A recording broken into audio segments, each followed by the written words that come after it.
Hello, my name is Cynthia Graves. I am here today to read The Best Christmas Pageant Ever by Barbara Robinson. It is an abridgment, and I have made that abridgment. Let us begin. The Herdmans were the worst kids in the whole history of the world.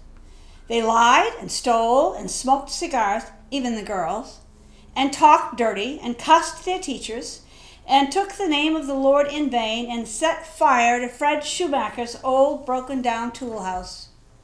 There were 6 of them: Ralph, Imogene, Leroy, Claude, Ollie, and Gladys. And they went through the Woodrow Wilson school like those Southern American fish that strip your bones clean.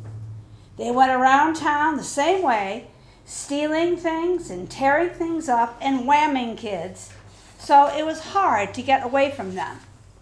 Our story begins when the Herdmans were cast as the central characters of the Christmas pageant one year. The first pageant rehearsal was usually about as much fun as a 3-hour ride on the school bus was just as noisy and crowded. This rehearsal, though, was different. Everybody shut up and settled down right away for fear of missing something awful that the Herdmans might do. They got there 10 minutes late, sliding into the room like a bunch of outlaws about to shoot up the saloon. When Leroy passed Charlie, he knuckled him behind the ear, and one little primary girl yelled as Gladys went by. But Mother had said she was going to ignore everything except blood, and since the primary kid wasn't bleeding and neither was Charlie, nothing happened. Mother said, "And here's the Herdman family. We're glad to see you all," which was probably the biggest lie ever said right out loud in the church.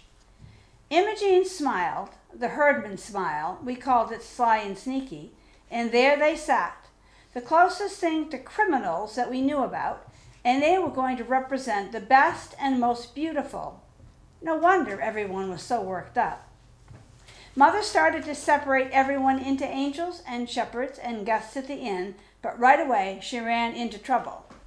"Who are the shepherds?" Leroy Herdman wanted to know. "Where do they come from?"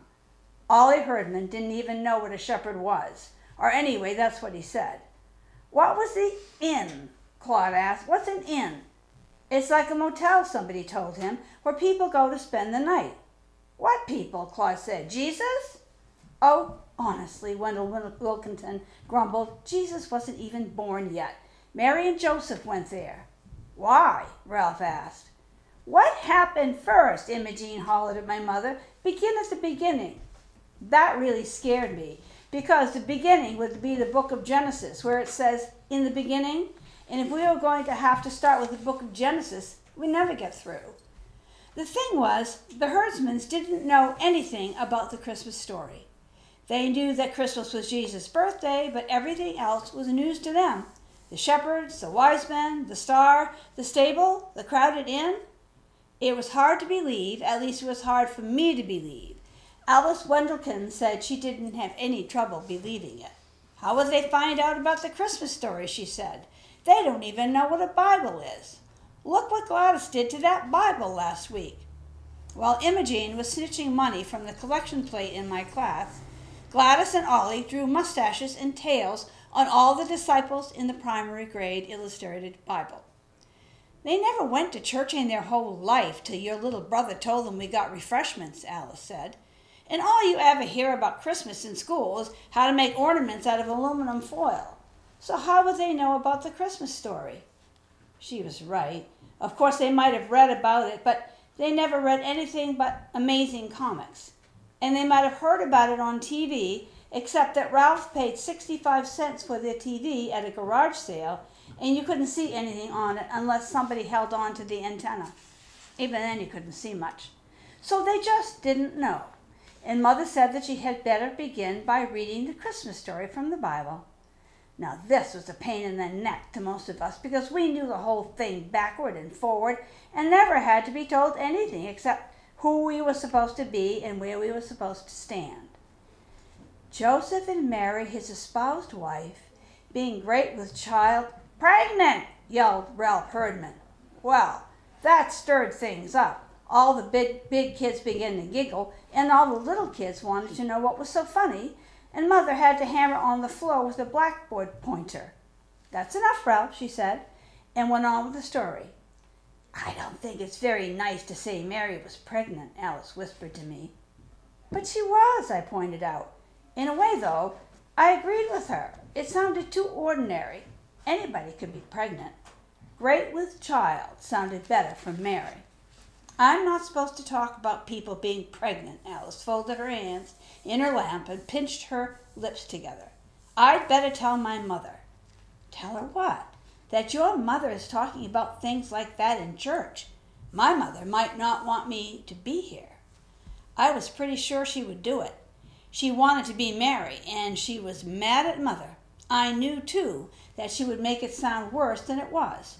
Mrs. Wendelkin would get madder than she already was. Mrs. Wendelkin didn't even want cats to have kittens, or birds to lay eggs, and she wouldn't let Alice play with anybody who had rabbits. But there wasn't much I could do about it except pinch Alice, which I did. She yelped, and Mother separated us and made me sit beside Imogene Herdman and set Alice to sit in the middle of the baby angels. I wasn't crazy to sit next to Imogene. After all, I'd spent my whole life staying away from Imogene, but she didn't even notice me. Not much, anyway. "Shut up," was all she said. "I want to hear her." I couldn't believe it.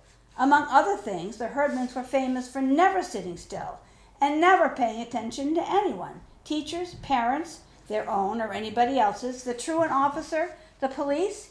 Yet here they were, eyes glued on my mother and taking in every word. "What's that?" they would yell whenever they didn't understand the language. And when Mother read about there being no room at the inn, Imogene's jaw dropped and she sat up in her seat. "My God," she said, "not even for Jesus?" I saw Alice purse her lips together, so I knew that was something else that Mrs. Wendelkin would hear about, swearing in church. "Well, now, after all," Mother explained, "nobody knew the baby was going to turn out to be Jesus." "You said Mary knew," Ralph said. "Why didn't she tell them?" "I would have told him," Imogene put in. "Boy, would I have told them. What was the matter with Joseph that he didn't tell them? Her pregnant and everything," she grumbled. "What was that they laid the baby in?" Leroy said. "That manger? Is that like a bed? Why would they have a bed in the barn?" "That's just the point," Mother said. "They didn't have a bed in the barn, so Mary and Joseph had to use whatever there was." What would you do if you had a new baby and no bed to put the baby in?" "We put Gladys in a bureau drawer," Imogene volunteered.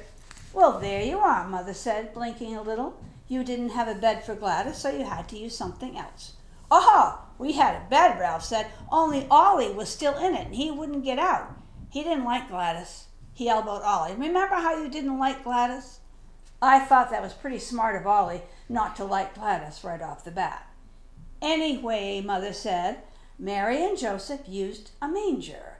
A manger is a large wooden feeding trough for animals." What were the wadded up clothes?" Claude wanted to know. "The what?" Mother said. "You read about it. She wrapped him up in wadded up clothes." "Swaddling clothes," Mother sighed. "Long ago, people used to wrap their babies very tightly in big pieces of material so they'd feel cozy and comfortable. I thought it probably just made the babies mad.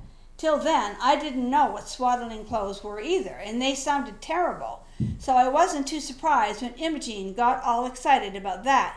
"You mean they tied him up and put him in a feed box?" she said. "Where was the child welfare?" The child welfare was always checking up on the Herdmans. I'll bet if the child welfare had ever found Gladys all tied up in a bureau drawer, they'd have done something about it. "And lo, the angel of the Lord came upon them," Mother went on, "and the glory of the Lord shone around them, and—" "Shazam!" Gladys yelled, flinging her arms out and smacking the kid next to her. "What?" Mother said. Mother never read Amazing Comics. "Out of the black night, with horrible vengeance, the mighty Marvo—" "I don't know what you're talking about, Gladys," Mother said. "This is the angel of the Lord who comes to the shepherds in the fields and—" Out of nowhere, right? Gladys said. In the black of night, right? Well, Mother looked unhappy. In a way. So Gladys sat back down, looking very satisfied, as if this was at least one part of the Christmas story that made sense to her. Now, when Jesus was born in Bethlehem of Judea, Mother went on reading, behold, there came wise men from the east to Jerusalem, saying, that's you, Leroy, Ralph said, and Claude and Ollie, so pay attention. Oh, what does it mean, wise men? Ollie wanted to know. Were they like school teachers? No, dumbbell, Claude said. It means like the President of the United States. Mother looked surprised and a little pleased, like she did when Charlie finally learned the times tables up to 5. Why, that's very close, Claude, she said. Actually, they were kings. Well, it's about time, Imogene muttered. Maybe they'll tell the innkeeper where to get off and get that baby out of the barn. They saw the young child with Mary, his mother, and fell down and worshipped him, and presented unto him gifts and frankincense and myrrh. What's that stuff? Leroy wanted to know. Precious oils, Mother said, and fragrant resins. Oil? Imogene hollered. What kind of a cheap king hands out oil for a present? You get better presents from the firemen. Sometimes the herdmans got presents at the firemen's party, but Santa Claus always had to feel all around the packages to be sure they weren't getting bows and arrows or dart guns or anything like that. Imogen usually got sewing cards or jigsaw puzzles, and she never liked them, but I guess she figured they were better than oil. Then we came to King Herod, and the herdsmen had never heard of him either, so Mother had to explain that it was Herod who sent the wise men to find the baby Jesus. Was it him that sent the crummy presents? Ollie wanted to know, and Mother said it was worse than that. He planned to have the baby Jesus put to death. My God, Imogene said, he just got born and already they're out to kill him? The herdsmen wanted to know all about Herod, what he looked like and how rich he was and whether he fought wars with people. He must have been the main king, Claude said, if he could make the other 3 do what he wanted them to. If I was king, Leroy said, I wouldn't let some other king push me around. You couldn't help it if he was the main king. Well, I'd go be king somewhere else. They were really interested in Herod, and I figured they liked him. So he was so mean he could have been their ancestor, Herod Herdman. But I was wrong. Who's going to be Herod in this play? Leroy said. We don't show Herod in our pageant, Mother said, and they all got mad. They wanted somebody to be Herod so they could beat up on him. I couldn't understand the herdmans. You'd have thought the Christmas story came right out of the FBI files. They got so involved in it and wanted a bloody end to Herod, they were worried about Mary having her baby in a barn and called the wise men a bunch of dirty spies. And they left after the first rehearsal arguing about whether Joseph should have set fire to the inn or just chased the innkeeper into the next county.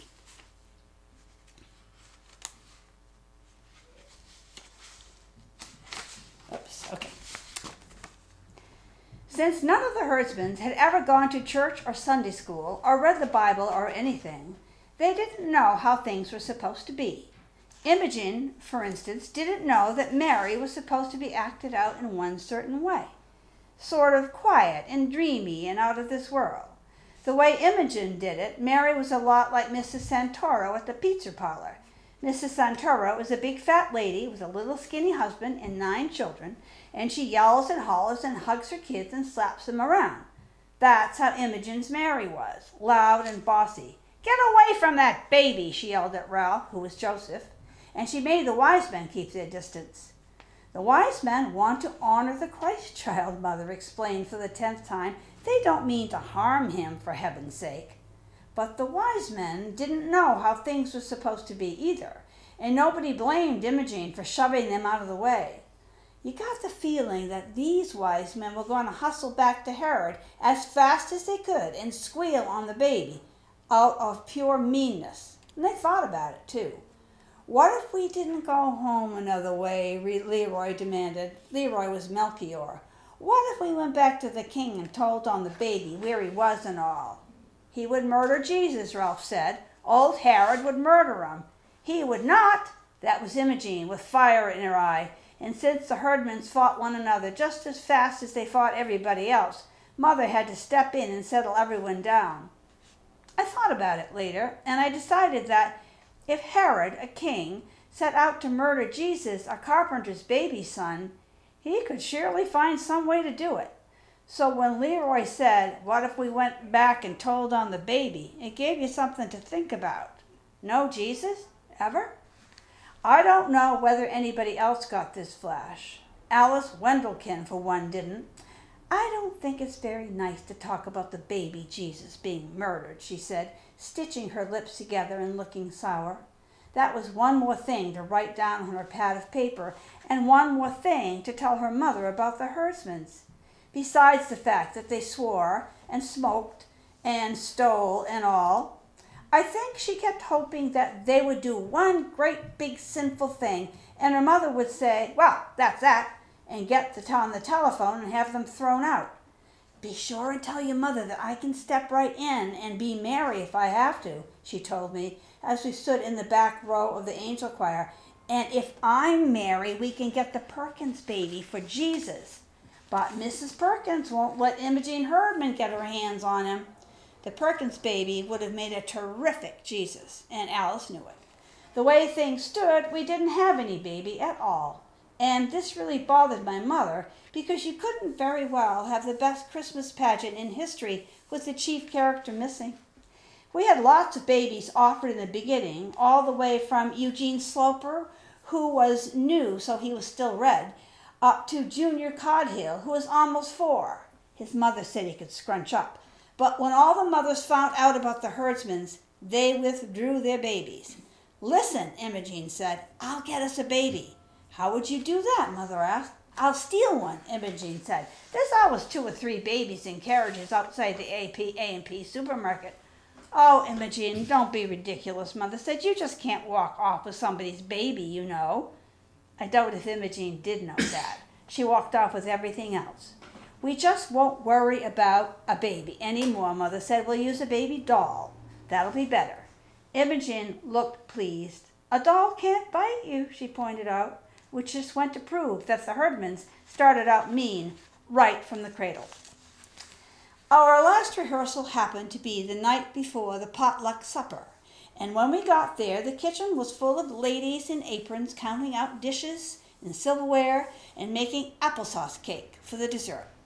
"I'm sorry about this," one of the ladies told Mother, "but with so much to do at this time of year, the committee decided to come in this evening and set up the tables and all.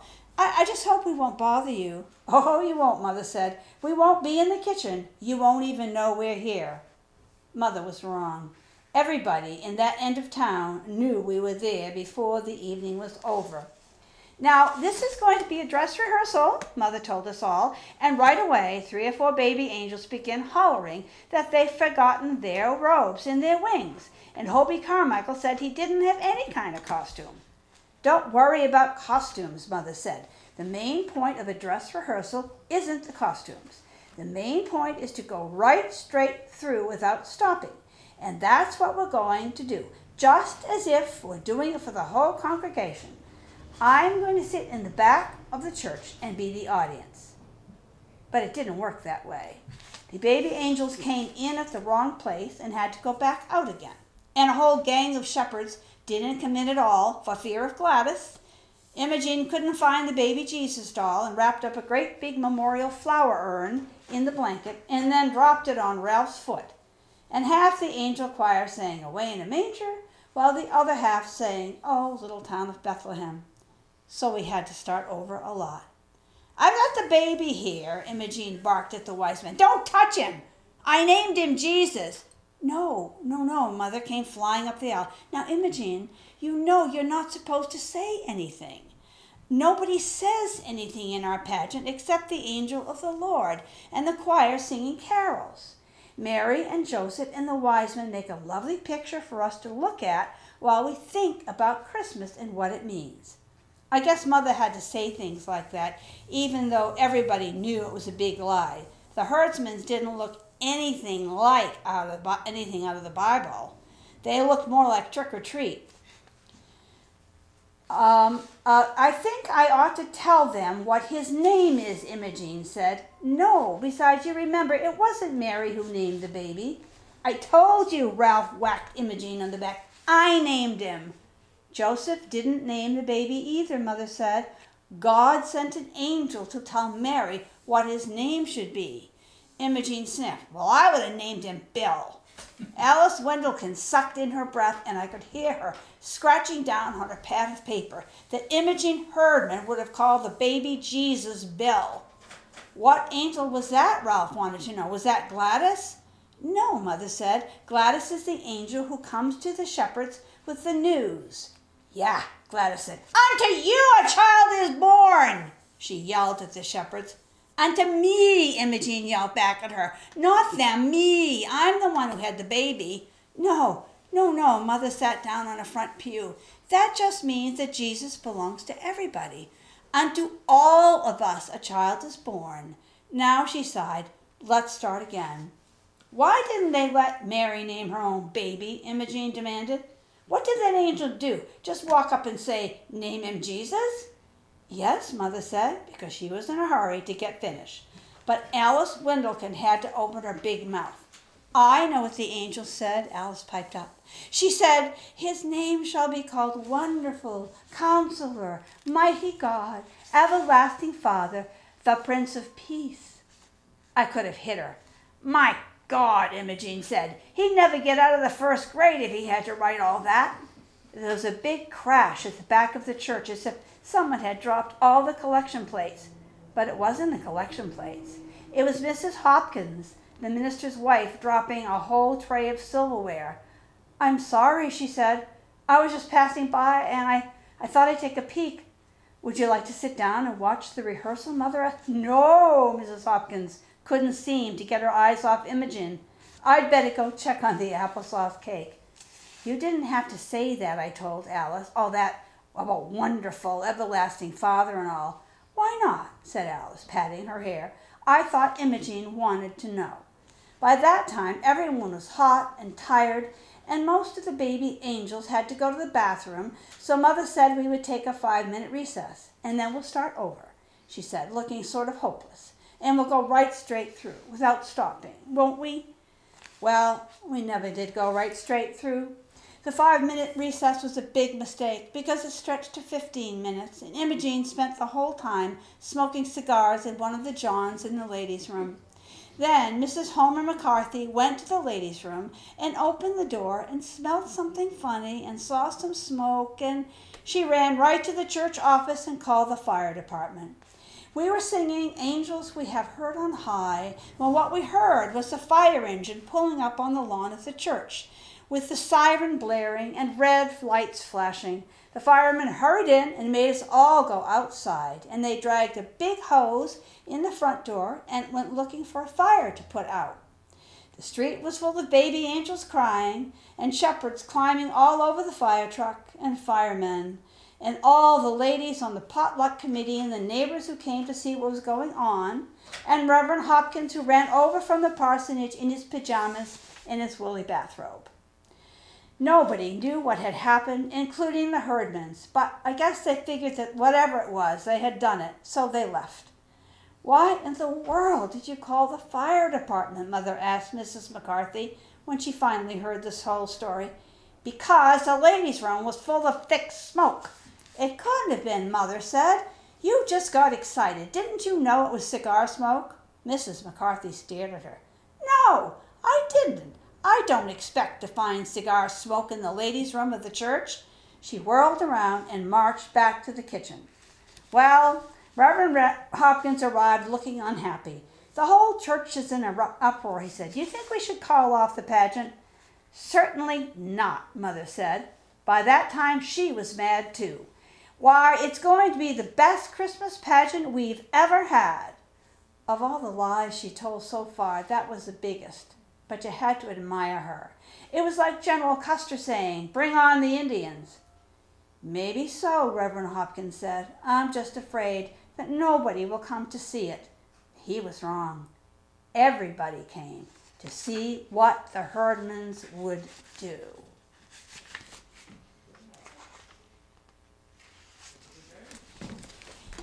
On the night of the pageant, we didn't have any supper because Mother forgot to fix it. My father said that it was all right, though, because he didn't expect supper anymore anyway. There was the usual big mess all over the place, baby angels getting poked in the eye by other baby angels' wings, and grumpy shepherds stumbling over their bathrobes.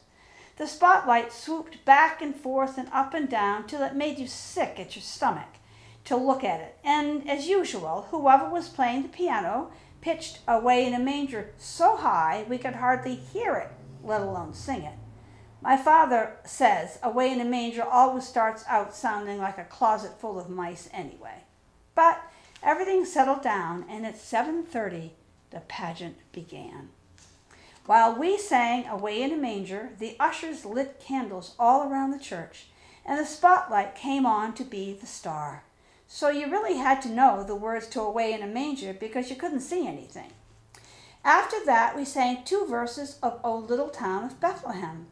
And then we were supposed to hum some more O Little Town of Bethlehem while Mary and Joseph came in from the side door. Only they didn't come right away, so we hummed and hummed and hummed, which is boring and also very hard, and before long doesn't sound like any song at all, but more like an old refrigerator. I knew something like this would happen, Alice Wendelkin whispered to me. They didn't come at all. We won't have any Mary and Joseph, and now what are we supposed to do? I guess we would have gone on humming till we all turned blue, but we didn't have to. Ralph and Imogen were there, all right. Only for once they didn't come through the door pushing each other out of the way. They just stood there for a minute as if they weren't sure they were in the right place, because of the candles, I guess, and the church being full of people. They looked like people you see on the 6 o'clock news, refugees sent to wait in some strange, ugly place with all their boxes and sacks around them. It suddenly occurred to me that this was just the way it must have been for the real Holy Family, stuck away in a barn by people who didn't much care what happened to them. They couldn't have been very neat and tidy either, but more like this Mary and Joseph. Imogen's veil was cockeyed as usual, and Ralph's hair stuck out all around his ears. Imogen had the baby doll, but she wasn't carrying it the way she was supposed to, cradled in her arms. She had slung it up over her shoulder, and before she put it in the manger, she thumped it twice on the back. I heard Alice gasp, and she poked me. I don't think it's very nice to burp the baby Jesus, she whispered, as if he had colic. Then she poked me again. Do you suppose he could have had colic? I said, I don't know why not, and I didn't. He could have had colic, or been fussy, or hungry, like any other baby. After all, that was the whole point of Jesus, that he didn't come down on a cloud like something out of Amazing Comics, but that he was born and lived, a real person. Right away we had to sing while shepherds watched their flocks by night. And we had to sing very loud because there were more shepherds than there were anything else, and they made so much noise banging their crooks around like a lot of hockey sticks. Next came Gladys from behind the angel choir, pushing everyone out of the way and stepping on everyone's feet. Since Gladys was the only one in the pageant who had anything to say, she made the most of it. Hey, unto you a child is born, she hollered, as if it was, for sure, the best news in the world. And all the shepherds trembled, sore afraid, of Gladys mainly, but it looked good anyway. Then came 3 carols about angels. It took that long to get the angels in because they were all primary kids, and they got nervous and cried and forgot where they were supposed to go and bent their wings in the door and things like that. We got a little rest then while the boys sang We 3 Kings of Orient Are, and everybody in the audience shifted around to watch the wise men watch up the aisle. What have they got? Alice whispered. I don't know, but whatever it was heavy. Leroy almost dropped it. He didn't have his frankincense jar either, and Claude and Ollie didn't have anything, although they were supposed to bring the gold and myrrh. I knew this would happen, Alice said for the second time. I bet it's something awful. Like what? Like a burnt offering. You know the Herdmans. Well, they did burn things, but they hadn't burned this yet. It was a ham. And right away, I knew where it came from. My father was on the church charitable works committee. They give away food baskets at Christmas, and this was the herdman's food basket ham. It still had a ribbon around it saying Merry Christmas. I bet they stole that, Alice said. They did not. It came from their food basket. And if they want to give away their own ham, I guess they can do it. But even if the herdmans didn't like ham, that was Alice's next idea, they had never before in their lives given anything away except lumps on the head, so you had to be impressed. Leroy dropped the ham in front of the manger. It looked funny to see a ham there instead of fancy bath salt jars we always used for the myrrh and frankincense. And then they went and sat down in the only space that was left. While we sang What Child Is This?, the wise men were supposed to confer among themselves and then leave by a different door so everybody would understand that they were going home another way. But the herdsmen forgot, or didn't want to, or something, because they didn't confer and they didn't leave either. They just sat there, and there wasn't anything anyone could do about it. They're ruining the whole thing, Alice whispered. But they weren't at all. As a matter of fact, it made perfect sense for the wise men to sit down and rest, and I said so. They're supposed to have come a long way. You wouldn't expect them just to show up and hand over the ham and leave.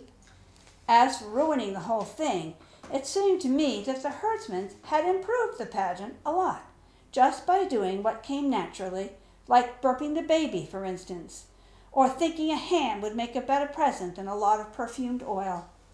Usually, by the time we got to Silent Night, which was the last carol, I was fed up with the whole thing and couldn't wait for it to be over. But it didn't feel that way this time. I almost wished for the pageant to go on, with herdmen in charge, to see what else they would do that was different. Maybe the wise men would tell Mary about their problem with Herod, and she would tell them to go back and lie their heads off. Or Joseph might go with them and get rid of Herod once and for all. Or Joseph and Mary might ask the wise men to take the Christ child with them, figuring that no one else would think to look there. I was so busy planning new ways to save the baby Jesus that I missed the beginning of Silent Night. But it was all right, because everyone sang Silent Night, including the audience. We sang all the verses too, and when we got to Son of God loves pure light, I happened to look at Imogen, and I almost dropped my hymn book on a baby angel. Everyone had been waiting all this time for the herdsmen to do something absolutely unexpected, and sure enough, that's what happened. Imogen, herdsman, was crying. In the candlelight, her face was all shiny with tears, and she didn't even bother to wipe them away. She just sat there, awful old Imogen, in her crookedy veil, crying and crying and crying. Well, it was the best Christmas pageant we ever had. Everybody said so, but nobody seemed to know why. When it was over, people stood around the lobby of the church talking about what was different this year. There was something special, everyone said. They couldn't put their finger on it. Mrs. Wendelkin said, well, Mary, the mother of Jesus, had a black eye. That was something special, but only what you might expect, she added. She meant that it was the most natural thing in the world for herdmen to have a black eye. But actually, nobody hit Imogen, and she didn't hit anyone else. Her eye wasn't really black either, just all puffy and swollen. She had walked into the corner of the choir robe cabinet in a kind of daze, as if she had just caught on to the idea of God and the wonder of Christmas. And this was the funny thing about it. For all the years I'd thought about the wonder of Christmas and the mystery of Jesus' birth and never really understood it. But now, because of the herdsmen, it didn't seem so mysterious after all. When Imogen had asked what the pageant was about, I told her it was about Jesus, but that was just part of it. It was about a new baby and his mother and father who were in a lot of trouble. No money, no place to go, no doctor, nobody they knew. And then, arriving from the east, like my uncle from New Jersey, some rich friends came. But Imogen, I guess, didn't see it that way. Christmas just came over her all at once, like a case of chills and fever, and so she was crying and walking into the furniture. Afterward, there were candy canes and little tiny testaments for everyone. The whole Sunday school gave my mother a poinsettia plant. We put the costumes away and folded up the collapsible manger, and just before we left, my father snuffed out the last of the tall candles. "I guess that's everything," he said, as we stood at the back of the church. "All over now." It was quite a pageant. Then he looked at my mother. "What's that you've got?" "It's the ham," she said. "They wouldn't take it back. They wouldn't take any candy or any of the little Bibles. But Imogen did ask me for a set of the Bible story pictures, and she took out the Mary picture and said it was exactly right, whatever that means." I think it meant that no matter how she herself was, Imogen liked the idea of the Mary in the picture, all pink and white and pure looking, as if she never washed the dishes or cooked supper or did anything at all except have Jesus on Christmas Eve. But as far as I'm concerned, Mary is always going to look a lot like Imogen Herdman, sort of nervous and bewildered, ready to clobber anyone who lended a hand on her baby. And the wise men are always going to be Leroy and his brothers bearing ham. When we came out of the church that night, it was cold and clear, with crunchy snow underfoot and bright, bright stars overhead. And I thought about the angel of the Lord, Gladys, with her skinny legs and her dirty sneakers sticking out from under her robe, yelling at all of us everywhere, "Hey, unto you a child is born."